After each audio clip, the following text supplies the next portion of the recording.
Welcome to this explainer. Today, we're embarking on a truly cinematic, highly visual journey right back to the very dawn of existence. We aren't just looking at how things were made here, we're actually examining the massive burdens, the devastating curses, and honestly, the catastrophic fall of the universe's creator himself. It's this epic story of divine trauma and immense power, literally a cosmic tragedy that still echoes into the very fabric of humanity today. Okay, let's dive right into this. Think about it. What actually happens when the creator of the universe is doomed by a curse to destroy his own creation? To understand this really immense cosmic paradox, we've got to start at the very beginning with Brahma, the creator. Right from the get-go, his early attempts at bringing life into the cosmos were already marked by this incredibly deep sense of foreboding. So early on, Brahma creates Dharma right from his own heart, and it manifests as this magnificent bull. But almost immediately, Brahma lays down this dark, really heavy prophecy about it. He tells Dharma that sure, right now he's standing strong on 4 feet, and those represent the 4 virtues of Satya, which is truth, Tapas, or austerity, Swacha, meaning purity, and Karuna, compassion. But this wasn't going to last. In the first era, the Satya Yuga, all 4 feet stand firm, but as each era progresses, a virtue just decays. In the second era, the Treta Yuga, humanity drops austerity, leaving Dharma with 3 feet. Fast forward to the third, Dwapar Yuga, purity is totally abandoned, leaving just 2. And finally, in the fourth era, Kali Yuga, compassion vanishes entirely. That leaves Dharma balancing precariously on just 1 single foot. So as you can see, this impending doom of decay was visually anchored into the cosmos literally from day one. But the actual catalyst for this whole tragedy? That happens in a moment of just pure, blinding anger. See, Brahma was exhausted and super frustrated because his early creations just flat out refused to help him populate the universe. So he asks his son, Narada, to continue the process. Well, Narada bluntly refuses. He wants the bliss of pure consciousness, not the messy physical world. Blinded by fury, Brahma actually curses his own son to become a wandering minstrel. And then, Narada does the unthinkable. The son curses his father right back. As his words echo through the trembling universe, Narada declares this absolute bombshell. You shall desire that which must not be desired, and pay the price for it. Wow. This unimaginable curse left the entire future of creation in absolute peril, and things just kept escalating.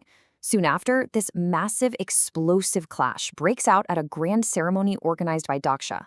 Basically, Shiva, the destroyer, got jolted out of his deep, peaceful meditation by sages chanting. Infuriated, he storms the site, just completely turning it upside down. Enter Vishnu, the preserver, who steps up to stop him.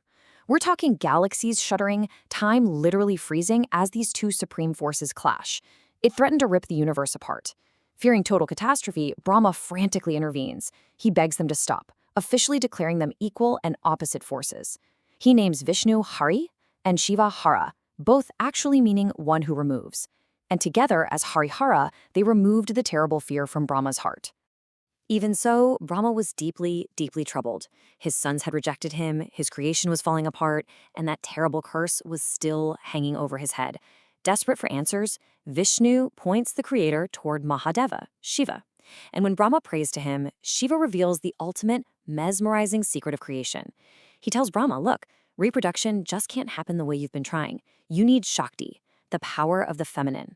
And right then and there, right before Brahma's eyes, Shiva transforms into the Ardhanarishwara. This is just a magnificent composite form, split perfectly down the middle, half male, half female, the ultimate perfect symbiosis. And this brilliantly illustrates the profound divine duality required to actually sustain the universe. The Avatar explains to Brahma that the cosmos is made of these 2 halves that absolutely cannot function without each other. On one side, you have the Shiva energy. It's static, it's masculine. On the other side, the Shakti energy, dynamic and feminine. Dev and Devi, being and becoming. It's only when these ultimate binaries integrate that you get propagation that can sustain itself until the end of time. Hail Adishakti, the sacred feminine. So, empowered by the divine mother Adishakti, a deeply elated Brahma returns, and he finally succeeds. From his own body, he creates the very first human man and woman, Manu, his son, and Brahmi, his daughter. This established Maithuna Srishti, which is procreation through copulation, the process meant to sustain the human race. And Brahma was just absolutely rapturous. He had finally created man, the highest form, the true intent of the universe. But in his overwhelming euphoria, he completely forgot about all the hurdles, and most tragically of all, he completely forgot that terrible curse Narada had laid upon him. But here's the thing, a curse is a curse. Once it's uttered, it becomes natural law, as inexorable as a fired arrow. So as Brahmi stood before her creator to pay her respects, Narada's words suddenly take effect. Brahmi begins to actually desire his own daughter. His eyes are just exuding this insatiable lust. When Brahmi realizes what's happening, this horrific escalation begins. She moves to his right side to avoid his gaze, and a second head actually sprouts right on Brahma's right side. Terrified, she shifts over to his left. A third head springs forth. She moves behind him, a fourth head emerges. Completely exasperated and terrified, Brahmi rises high up into the air, and a towering fifth head blooms right on top of the others, just violently yearning for her. Despite the frantic warnings of his other sons, the curse completely fastens its claws into Brahma. He starts chasing her. Brahmi is running hither and thither, but there is just no escape. Desperate, she starts rapidly transforming into animal forms to hide. She becomes a mare, but the bewitched creator immediately turns into a stallion. The cosmic pursuit was just relentless.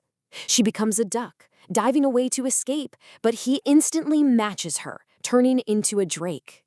She turns into a darting doe. He turns into a pursuing buck. I mean, this disturbing, chaotic chase just goes on and on. She morphs into reptiles, insects, birds, mammals of the land, the air, rivers, and the sea. And every single time, the creator tarnishes the hallowed binary of Nara and Nari by turning into her male counterpart. And actually, this horrific chase, this is exactly how all the animals came into existence on Earth.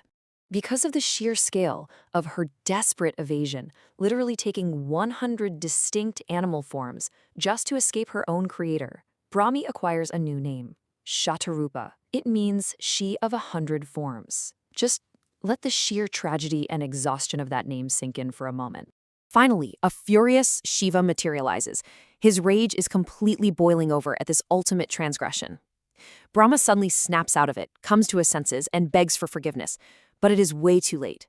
Materializing with this theatrical, hissing fury, Shiva declares, "Such vile thoughts are unworthy of pardon." And with one swift, violent strike, the destroyer severs Brahma's fifth head, leaving him with only 4, and condemns his remaining mouths to forever recite the Vedas in repentance. Now, what's really interesting about this slide is the inescapable nature of cosmic law, because suddenly Shiva realizes Brahma's severed head is physically stuck to his own left hand. Decapitating Brahma, even to stop a horrific act, amounted to Brahmahatya, the incredibly grave sin of killing a Brahmin. Shatarupa actually pleaded Shiva's case, asking why he had to be punished for a completely justified action. Well, the answer is that an action will always give birth to a reaction, entirely independent of its context. Just as Brahma paid the price for lusting under a curse, Shiva had to face the consequence of his violent deed. The rules of the universe apply equally to everyone, no exceptions. So, the mighty destroyer was forced to roam the universe as Kapali, just wandering with this rotting skull clinging to his hand, searching for a remedy. Time passed, and eventually he set foot on Earth. And at a very specific, miraculous location, the skull finally detached and fell to the ground. Shiva was purged of his sin. He realized this land possessed the ultimate power of salvation, absolving anyone who came there. That very site became known as Kashi, or Varanasi, literally born from the fallen skull of the creator. But the scars of this origin story absolutely remained. Not long after all this, Manu found Shatarupa in a really deep, pensive, and fearful mood. He laid her head on his heart and softly asked what was ailing her. And the mother of mankind, still trembling from her trauma, whispered this incredibly chilling question. If a father can endanger his own daughter, who shall keep them safe? She confessed her agonizing terror to Manu about bringing forth the female race into this universe. She feared giving women beauty, for men might disrobe them. She feared giving them wisdom, for men might degrade them. She feared giving them choices, for men might disown them. And she feared giving them power, for men might destroy them. Suddenly, this massive cosmic scale shrinks right down to this profoundly human, deeply tragic trauma. And this leaves us with a final thought that I really want you to carry with you. We've seen how the very fabric of existence was woven through devastating curses, horrific betrayals, and the absolutely unbreakable laws of action and consequence. If the universe was born from such violent duality and divine trauma, if the mother of mankind herself feared the very world she was helping to populate, can humanity ever truly outrun the sins of its creator? Thank you so much for joining me on this explainer. I'll leave you to ponder that.